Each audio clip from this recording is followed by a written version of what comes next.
안녕하세요, 바이손입니다. 이번 시즌 세크라멘토 킹스가 17년 만에 플레이오프 진출한 기념으로 화려했던 2000년대 시절을 회상해보는 컨텐츠를 만들었습니다. 크게 세 가지로 구분되는데요. 형성기, 번성기, 쇠퇴기. 우선 형성기부터 살펴보겠습니다. 1998년에 대대적 개편을 합니다. 그 전까지 에이스로 있었던 미치 리치먼드를 트레이드해서 크리스 웨버를 받아옵니다. 킹스가 1985년 세크라멘토로 연고지 이전 후에 플레이오프는 86년과 96년 딱 두 번밖에 없었습니다. 그로 인해서 하위권 팀이라는 인식이 좀 강했습니다. 이로 인해 웨버는 트레이드를 그 당시 반기는 마음은 아니었는데 구단 측은 이를 간파했는지 대대적 개편을 이어서 진행합니다. 감독도 릭 아더만으로 새로 선임하였고 블라디 디박을 FA로 영입, 드래프트 화려함의 대명사 제이슨 윌리엄스를 뽑으면서 새 출발을 암시합니다.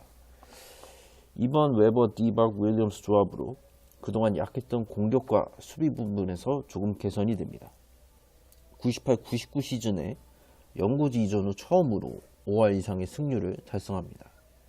플레이오프까지 갔지만 경험 부족으로 인해 1라운드에서 유타 재즈에게 아쉽게 탈락합니다.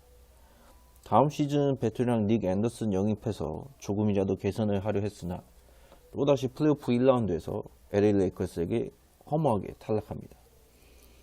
2001 시즌에 세르비아산 슈터 페이자 스토야코비치가 기량 상승해서 주전으로 오르고 콜리스 윌리엄슨을 토론토로 보내고 받은 덕 크리스티가 가드진에 더 무게를 줬고 벤치 공격 자원으로 훌륭했던 바비 잭슨까지 영입하여 강화되었습니다.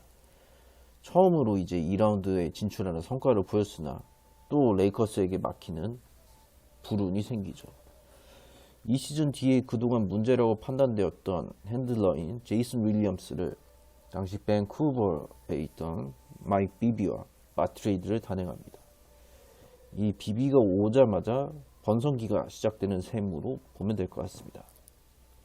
이때 이제 디박과 웨버를 패스 및 스크린으로 드는 컨트롤 타워 개념으로 두고 비비와 스토야코비치 등을 득점원으로 활용해서 공간 찾아 움직이게 하는 전술을 구상하기 시작합니다. 이때 어시스턴트 코치로 있던 피트 캐럴이 이를 구체화시키는데요. 이때 이제 프리스턴 오펜스라는 별칭이 생기게 됩니다. 그 공격에 대한 효과가 컸는지 프랜차이즈 최초이자 최다승인 61승으로 오히려 이것 또한 정규 시즌 전체 1위 하는 성과를 보입니다.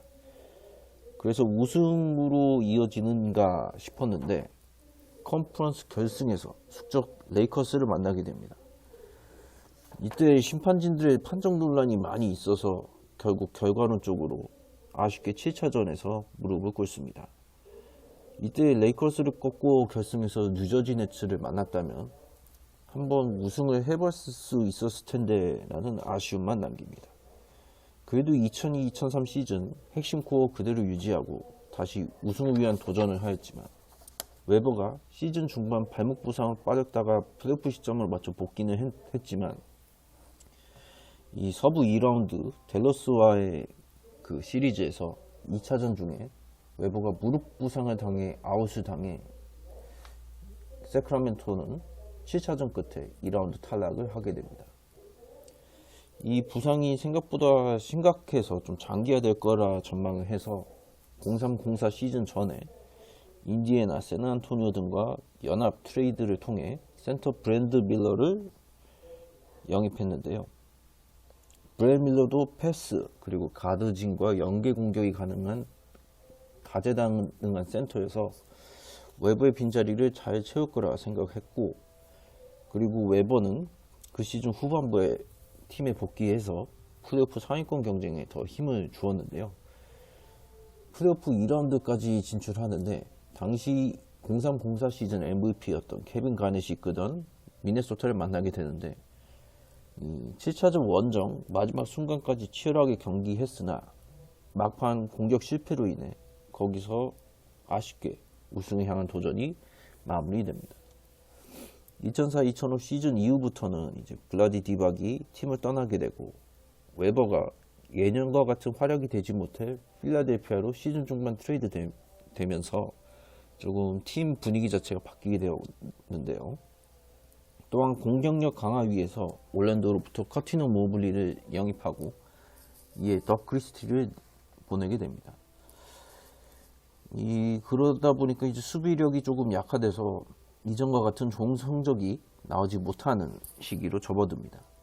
플레이오프까지는 진출하였으나 그 당시 막강 활약을 자랑했던 레이 앨런, 라셜 루이스가 이끌던 시애틀 슈퍼소닉스에게 5차전 끝에 패배합니다. 그 당시 갑자기 기량이 오르던 시애틀의 센터 제롬 제임스를 막지 못한 것도 추가 페인이 됩니다. 2005-2006 시즌도 마찬가지의 양상이었습니다. 그 전 시즌 인디애나에서 말썽을 피웠던 론 아테스트를 수비력 강화하기 위해서 스토야코비치와 맞트레이드를 합니다. 플레이오프를 위해서라도 팀에 도움이 되고 싶었던 샤리프 압둘 라힘도 이 시즌에 팀에 합류합니다. 이때도 플레이오프 진출을 하긴 했습니다만 상대가 전년도 우승팀인 샌안토니오였습니다. 신흥 스타로 자리 잡으려 했던 케빈 마틴의 결승골을 넣는 활약도 중간에 있긴 했지만 결과론적으로 샌안토니오를 이기기엔 전력차가 컸습니다. 이 2005-2006 시즌을 끝으로 세크라멘토는 17년간 플레이오프를 한 번도 못 밟게 됩니다. 그 당시 기간 동안 신의 스타들 타이릭 에반스, 데마커스 커즌스, 아이제이어 토머스, 루디 게이 등이 합류해서 팀의 운명을 바꿔보려 노력했으나 플레이오프까지는 역부족이었습니다. 그럼에도 이제 2023년 올해 이 디에런 폭스와 그리고 아비더 사보니스의 아들인 더머스 사보니스의 그 듀오의 활약에 힘입어 올해 진출을 했는데 이 17년간의 아픔이 있었기 때문에 올해 선수들이 이를 극복하고자 열심히 노력해온 게 아닌가 싶습니다. 이 세크라멘토 미래를 승승장구할 거라 기원해보며 이번 영상을 마무리하고자 합니다. 끝으로 해당 선수들의 그 주요 스타들의 사진으로 마무리하면서 이 영상을 마무리 짓겠습니다. 그럼 다음 영상에서 인사드리겠습니다. 시청해주셔서 감사합니다.